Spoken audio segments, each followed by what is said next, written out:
Is jy allergies vir die koue weer? Wel, hierdie onderhoud is dan vir jou. Ons gesels met Dr. Sarita Kannenberg. Sy is 'n dokter, 'n dermatoloog spesifiek. En dit is nou Wêreldallergie Week. En ons gesels bietjie met Dr. Sarita, net bietjie om te hoor waar en hoe kom hierdie allergieë vandaan. Goeiemôre dok. Goeiemôre, dankie vir die geleentheid om saam met julle te kuier. Dis lekker om met jou te gesels.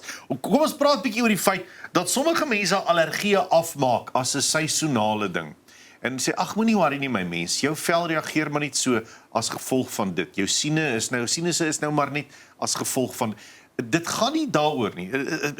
Dis nogal belangrik dat 'n mens allergieë as kroniese toestande identifiseer en so behandel, nie waar nie? Absoluut, ja. En as ons na allergieë kyk, dan sluit dit nie net ekseem in en hooikoors byvoorbeeld of soos party mense sinus sê nie. Maar dit sluit ook selfs voedselallergieë in. Dit sluit asma in byvoorbeeld. So hierdie kan lewensgevaarlike goed wees. En wat langtermyn neeweffekte weet op mense liggaam het en geestesgesondheid ook het. Ja. So dit is ek sê altyd dat jy weet van asma en van voedselallergieë kan jy doodgaan, maar van ekseem gaan jy nie dood nie, maar jy ly daaraan vir die res van jou lewe. Is allergiese siektes besig om toe te neem en wat dryf hierdie tendens? Ja, dit is definitief wêreldwyd aan die toeneem.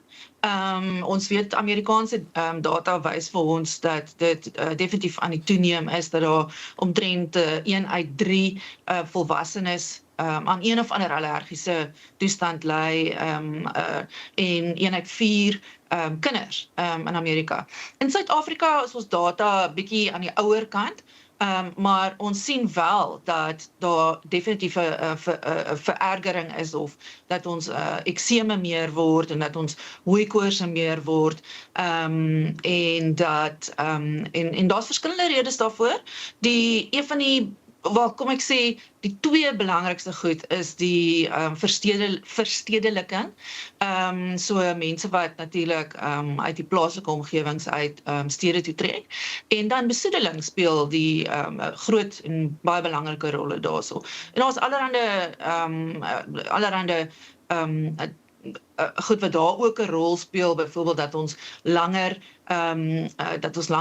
hooikoorseisoene het, so die styfmeel byvoorbeeld, het ons langer seisoene van as gevolg van klimaatsverandering, dat ons meer en vroeër antibiotikas gebruik, dat ons dieet verander, dat ons meer verfynde kosse eet en dis ons mikrobioom heeltemal so die bakterieë en swamme en alles wat in ons kolons bly die mekaar krap, wat baie belangrik is om jou immuunstelsel te korrigeer en te balanseer. Jy praat nou van kos spesifiek, verwerkte kos en dies meer, dok. As dit kom by ek gaan net maar sê voedselbesoedeling op hierdie stadium. Is daar 'n groot mate daarvan? Want mense in ons dag en datum probeer almal gesond eet. Almal hang aan die groot klok, jy moet gesond eet. Maar dis nie altyd so maklik so wat 'n mens dink nie. Hierdie voedselbesoedeling trek soms dieper as wat jy dink, nie waar nie? Ja, net dit is so. Ek bedoel as jy weet presies waar jou kos vandaan kom, dit kom uit jou eie tuin uit. Jy weet jy het 'n koei op jou werf wat vir jou melk gee, en jy weet presies wat se kos in die koei ingaan, dan kan jy mos nou sê, soort van, jy weet, dat jou kos nou heeltemal veilig is.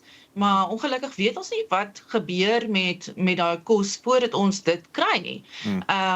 En die voedsel, die Allergie Foundation, the Allergy Foundation of South Africa, is besig om baie intensief te werk daaraan om hierdie voedsel etikettering te verbeter. Maar dan praat ek maar net van goed wat jy in die winkel koop en alles hoef nie daarop aangedui te word nie. Dis nie 'n wettige dis nie 'n wet dat daarop aangedui moet word nie. Maar dan praat ek selfs van restaurante byvoorbeeld. So dan gaan jy byvoorbeeld en dan eet jy nou 'n broodjie en dan staan nou pesto op en jy het nie geweet dat daar pesto op is nie, want dit is nie aangedui op die op die spyskaart nie en dan skielik, jy weet, is jy allergies vir cashews en dan kry jy anafylakse. So voedselallergie is 'n groot probleem. Kinders word baie keer gesien as die kwesbare groep. Hoekom is hulle meer vatbaar?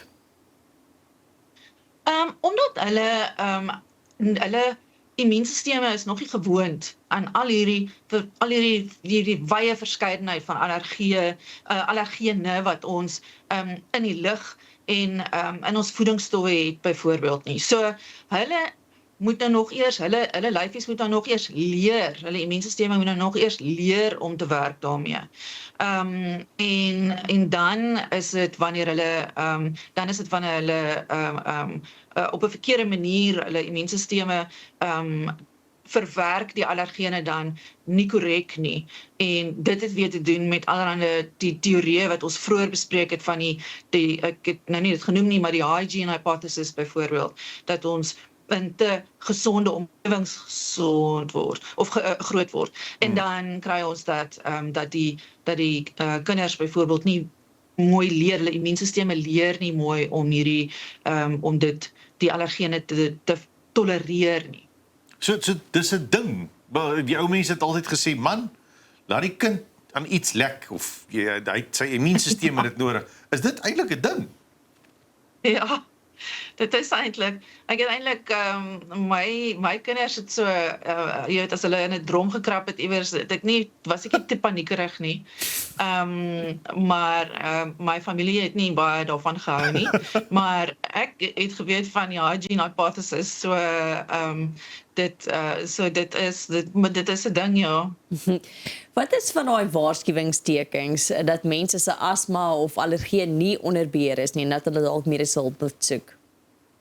Ja, asma is een van daai dinge, as 'n mens daaglikse asma aanvalle kry, daar is allerhande, ons noem dit die asthma control tool byvoorbeeld, wat jy kan meet hoe erg jou asma is, en wat 'n mens alles op die Allergy Foundation of South Africa se webwerf kan kry.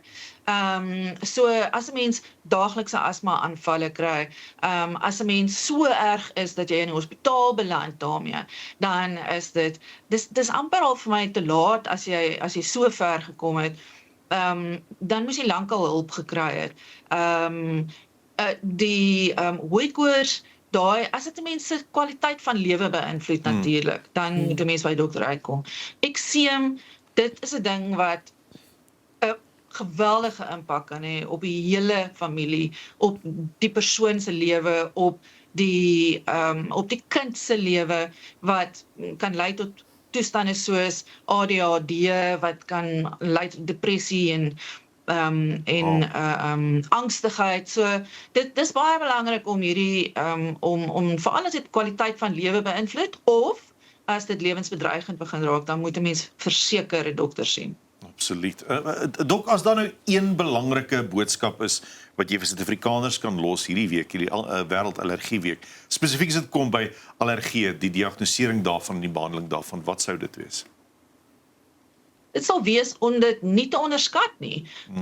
En dit sal wees om dit, soos wat ons gesê het aan die begin, om dit as 'n kroniese toestand te sien, as iets wat ons regtig nie net kan afskryf as 'n bietjie van 'n nieserigheid oor die verandering van seisoene nie.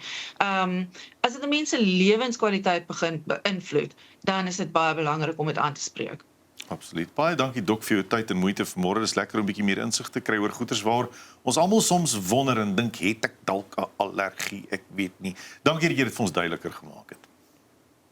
Ja. Dis plesier, dankie vir die geleentheid. Dr. Sureta Kannenberg. As ons terugkom na advertensiebreek, dan gesels ons bietjie met Willie Strauss in die kombuis.